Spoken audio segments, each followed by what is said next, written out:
everyone, this is Leslie Fisher with lesliefisher.com. I hope you're doing well today. I wanted to talk to you about a website that I really like called Wakelet. Wakelet allows you to curate stories using all sorts of different ways from the web. And for example, I can use links, tweets, videos. And for me, when I first saw it, it reminded me very much of a product we said goodbye to a few years ago called Storify. And so if you're familiar with Storify, I think you're really going to like Wakelet. And one of the reasons for making this video is as I've been doing a lot of webinars over the past few months, when I mention Wakelet, people love it. People will say, oh my gosh, I love this. I use this all the time. But there was also a lot of people that didn't know about it. So seeing it is so beloved, I wanted to make sure that you knew about it. So let me show you how to use it. So this is Wakelet, wakelet.com. Everything I'm going to show you is completely free. Wakelet is 100% free. So what you do is you make collections, and collections are obviously little parts of relevant content that should all go together. And I am going to, and please forgive me, I am going to make a collection all about bacon. So I'm going to say all about bacon for my title. And I'm going to write a description. I am a description just because I just want to keep that quick so you have more time to go over the important stuff. But this is obvious. You'd have a more worded description here. The top, I can add a cover image. When I click on cover image, I can say upload an image, or I could say choose from library. And the images in the library are safe. So they are student friendly. So I can come in here and I can say, let's go with this image. And now we have beautiful, glorious bacon. I could even come in here and I can add a background image, and you're going to see those two options as well. And we'll come in here and I'm going to say I want to upload an image. And I do have some bacon here waiting for its moment. Another thing I want to point out, and I didn't show it on the other image, I can actually zoom in and zoom out. So if I wanted to come back in here and say edit the cover image, I could actually just say reposition. And if I wanted to, I could come in here and I could reposition that. But I think that's a pretty nice image, so we'll leave it at that. So I'm sorry if you really love bacon. If you don't like bacon, I'm even more sorry. And if you're hungry, I'm sorry. And if you're happy, yay! So now that I have all this set up, let's come in here and I'm going to add my first little nugget of content. And you're going to notice I could paste a URL. So I'm going to share with you my favorite place to get bacon. I travel all the time. Leslie back in February would not think that she'd be buying bacon. But now that I'm home, I went to my foodie friends and I'm like, hey, give me some of your great recommendations for different food. And they're like, you got to get your bacon from Nuskies. I'm really just hacking names and I apologize. But from these guys. So I went in and I said upload URL, simply copied that URL, went back here and pasted it in, and now I have this. I can edit it, I could also delete it, and as I get more content, I can move this up or down in the chain. Now I'm going to come over here to our next item, and we are going to go to YouTube. And so I can search YouTube on a variety of topics, but let's just keep this going. And, oh, this one's good. Baking cooking techniques. That sounds fantastic. So now we have that added to our bacon wakelet. And now I can come in here into tweets and I could either search by a keyword, a hashtag. I can even come in here and search by a user. And we can also just do this. And let's come in here, and I think I needed to add that. And here we have a tweet from someone about a chef that was talking about his love for this same exact bacon. We'll add that. I have been running into an issue today, and I'm not sure why. The tweet is not showing up, but it should be there. Just in case something magical happens by the time I'm done with this video, we'll leave it right there. And now I'm going to come in here. You know what? I forgot this guy. Pretty straightforward, but it gives me time to teach you something and hopefully give you a smile and a laugh. Add text. So I can come in here and I can add text. I can align it. I can even link some of that text. And if you haven't heard of Lorem Ipsum, this is a great solution for when you need to put some text into something. For example, let's say you're working on a newsletter or a layout and you don't have the text ready yet, but you know it's going to be 3 paragraphs. And so you put in 3 paragraphs of holding text. So that's called lorem ipsum, but I present to you Bacon Ipsum. This is a Bacon Ipsum generator that will give you all sorts of bacony goodness as your hold text. So I went here and we went with meat and filler. Start with bacon, make it spicy. This kind of scares me, especially on a video that's going to be posted online. So we'll just leave that unchecked. It could be totally safe. I just didn't want to find out. Give me bacon. And there we have our 2 paragraphs of bacon. So now I'm going to copy that. I'm going to paste that in, and there is my Bacon Ipsum, and off we go. So then let's get into the next item. I can also add web bookmarks. Image, we've already talked about this. So there that is again, so I can add an image here. I can even upload a PDF file, and yeah, of course, I went to their website and I got a Bacon information sheet. So there that is. And then I can come in here and I can even say access Google Drive. I can add things directly from my Google Drive. I can even add things from OneDrive. And this part, this is great. Now this next part might not be as great. Let me click on Flipgrid Video.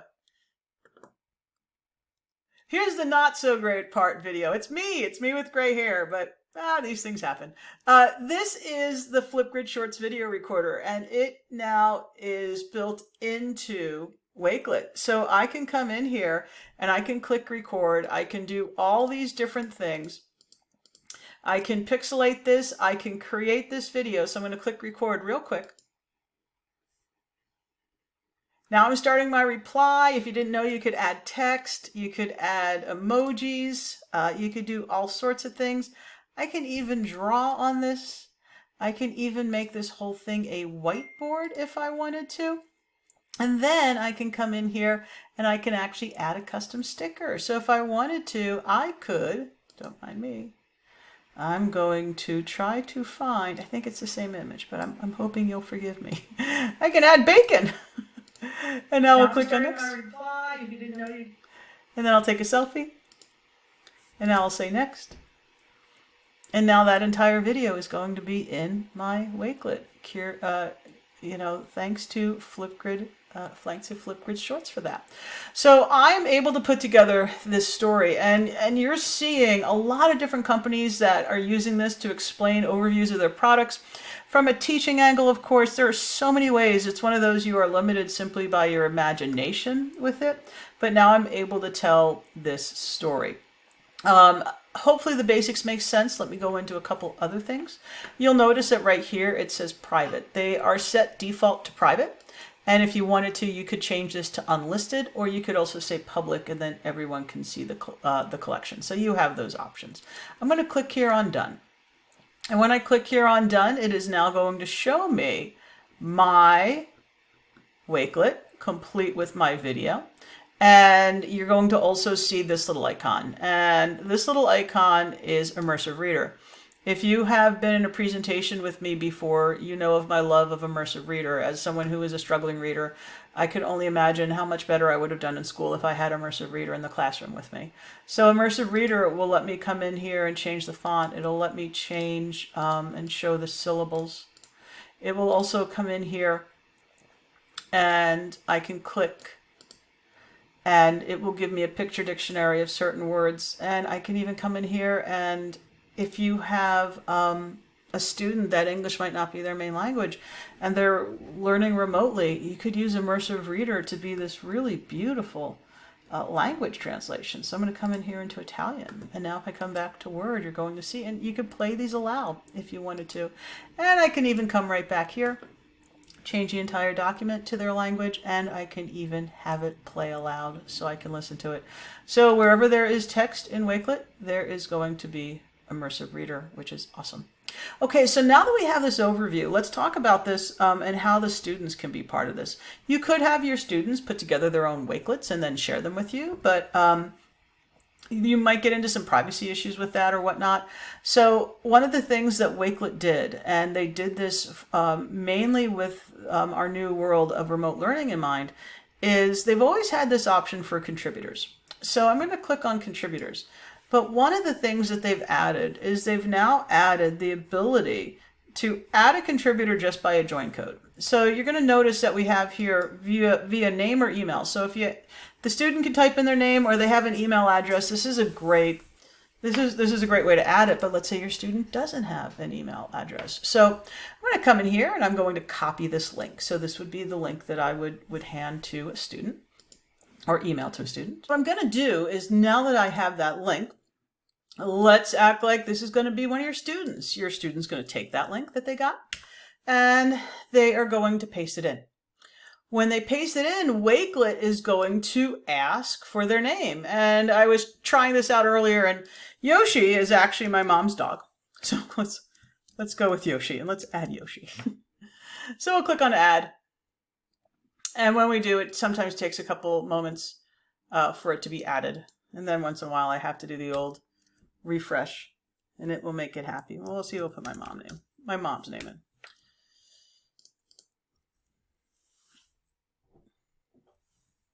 And I think part of that was because I was testing it earlier and removing names or whatnot. So here we go. So I am now logged in, let's say, as a student, or even a friend if you wanted to use this, or a family member. So I'm going to come in here and I'm going to say edit collection. And so when I say edit collection, I'm sure you're like, well, hold on, I just put together this Wakelet. Does this mean my students can come in here and can delete everything? And no, they can't. So this was me testing earlier. There is Yoshi's comment, but to show you how I did that, I just came in here and said add text. And I'm just going to type in sample text so we can see a difference. Now, because I created this text, I can delete it. However, because I didn't create this content, I can't. So they can't delete your content. They can't delete another student's content. But another cool thing is they can even come in here and create their own collection. And so consider this like a sub-collection where you as the teacher can provide an outline, and then the students can come in there and they can add content and even make an entire collection within your collection. So there's all sorts of different ways that they can use this. So once again, they can't delete any of this. And if I went back here to the teacher one, you'll see that when I click on edit collection, you'll see that you have the two comments here, and I can actually delete these as a teacher. So I feel bad deleting something from my mom. So we have this here. And so now I have, because I'm now back to that teacher page, I have the option to delete these, edit them, move them up and down, all sorts of different things that I can do. Also, another thing that I can do is if I click on done here and I come back to contributors, you're going to see that there is now a contributor listed right here. And I could, if I wanted, to remove that contributor. So I can see each contributor as they're added, which is great. I wanted to point out a couple things before we end our time together. I'm going to come up here into the three dots, and I'm going to come into settings. And there is in settings, and I think my Wi-Fi is not the happiest kid. I just been having to hit refresh a lot. In settings, I can come here into apps, and you'll notice there's one for Screencastify. So if I wanted to, I could actually connect Screencastify, and if I or my students felt more comfortable using Screencastify as a screen recorder, they could do that. So, and then the other two things before our time is up. Search and explore. I'm going to click on search, and this is going to let me search for, so I'm going to type in here and say remote learning. And now it's going to look across for Wakelets that have been made available to the public. That other people can check out. And here's a perfect example. Like I said earlier, a lot of companies are using Wakelet to go and overview certain solutions that they have. And here's one from Flipgrid. And this is a Flipgrid resource for remote learning. And then the next one, explore. These are Wakelets that the gang at Wakelet have looked at and thought they were great. I think they even create some of their own as well. And I can come in here. And you'll notice this great Wakelet, and if I wanted to, I could even share it, or I could save it, add it, and then use this with my students. So there it is, Wakelet, a wonderful application that allows you to put together a story, and then to add your students to collaborate on that story, or even add their own collection within your collection. I thank you for spending about 15 minutes of your day with me. I hope you learned a little bit, laughed a little bit. Take care. Have a great day. Once again, Leslie Fisher with LeslieFisher.com. Take care, guys. Bye.